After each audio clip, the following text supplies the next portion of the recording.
Assalamu alaikum and welcome to Islamic Audiobooks collection. I will be reading 30 Lessons for Those Who Fast by Abdullah A al Qarni, which can be downloaded from kalamullah.com. Let's read. Page 127. Lesson 27. Ramadan is a blessed month for the Islamic call. The propagation of Islam was the mission of all the prophets and messengers of Allah. There was never a prophet who was not a preacher and teacher. All of them preached the same message. Worship Allah, you have no other God but Him. They all called to their people saying, I do not seek any reward from you for this work. Allah Almighty says, Call thou all mankind unto thy sustainer's path with wisdom and goodly exhortation, and argue with them in the most kindly manner. Quran 16 verse 1-5. He ordered his messenger, Say, O Prophet, this is my way, resting upon conscious insight, accessible to reason. I am calling you all unto God, I and they who follow me. And say, Limitless is God in his glory, and am I not the one of those who ascribe divinity to aught beside him? Quran 12 verse 108. Having ordered his servants to employ useful knowledge and good deeds, Allah confirms, And who could be better to speech than he who calls his fellow men unto God, and does what is just and right, and says, Verily, I am those who have surrendered themselves to God. Quran 41 verse 33. There are 5 premises to the Islamic call. It has 5 approaches, and its results are also 5. The 5 premises. First, sincerity and truthfulness with Allah, and to seek His favour. Allah says, And withal, they were not enjoined aught, but they should worship God, sincere in their faith to Him alone. Quran 98 verse 5.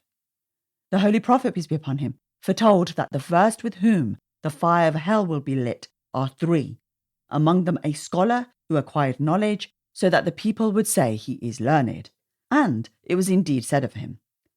Second, to practice what one preaches. Actually, it is a scandal and a disgrace that a person's actions should contradict his words. Allah derides such people in His Quran. Do you bid other people to be pious, the while you forget your own selves, and yet you recite the divine writ? Will you not then use your reason? Quran 2 verse 44. Third, gentleness in presenting the message.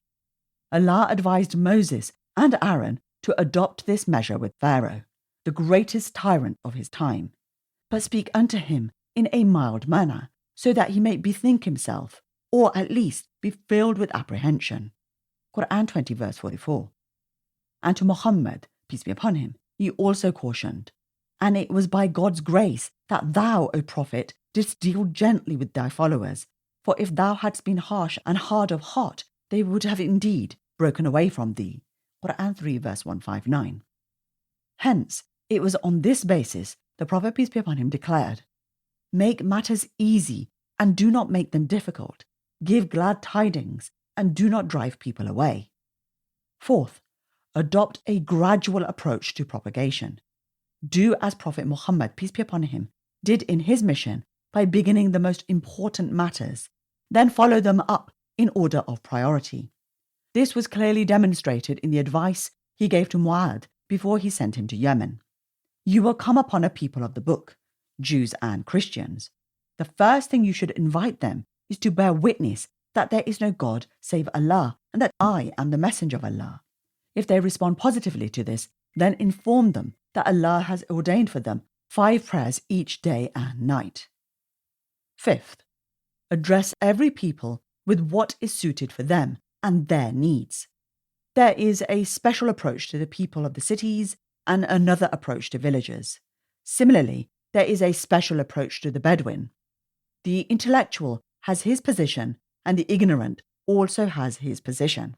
So too, there is a style for the argumentative and an entirely different one for the submissive. And whoever is granted wisdom has indeed been granted wealth abundant. Quran 2 verse 269. The 5 means of propagation.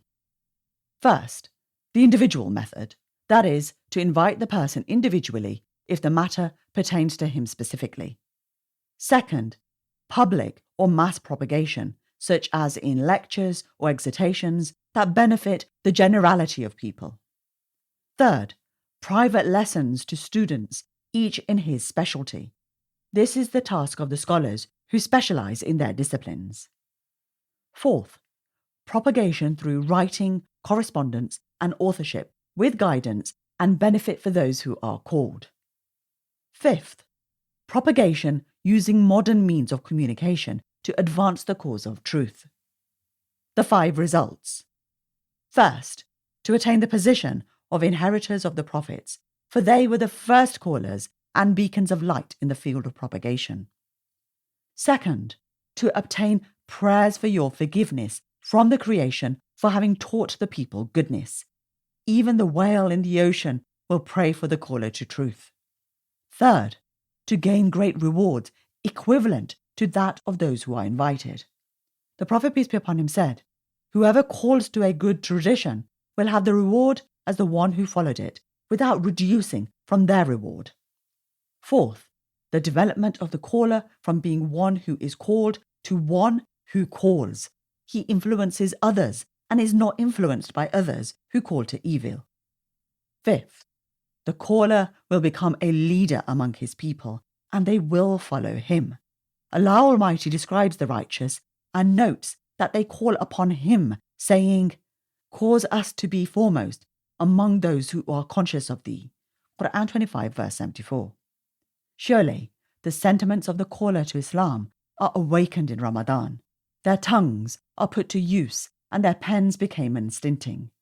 The podiums welcome them to hear their call and addresses. Are there not any other scholars who will be similarly generous with their knowledge so that Allah will cause benefit from it? O Allah, increase us in useful knowledge, righteous deeds, and understanding of religion. That was the end of lesson 27. Please do join us for the next lesson tomorrow, inshallah.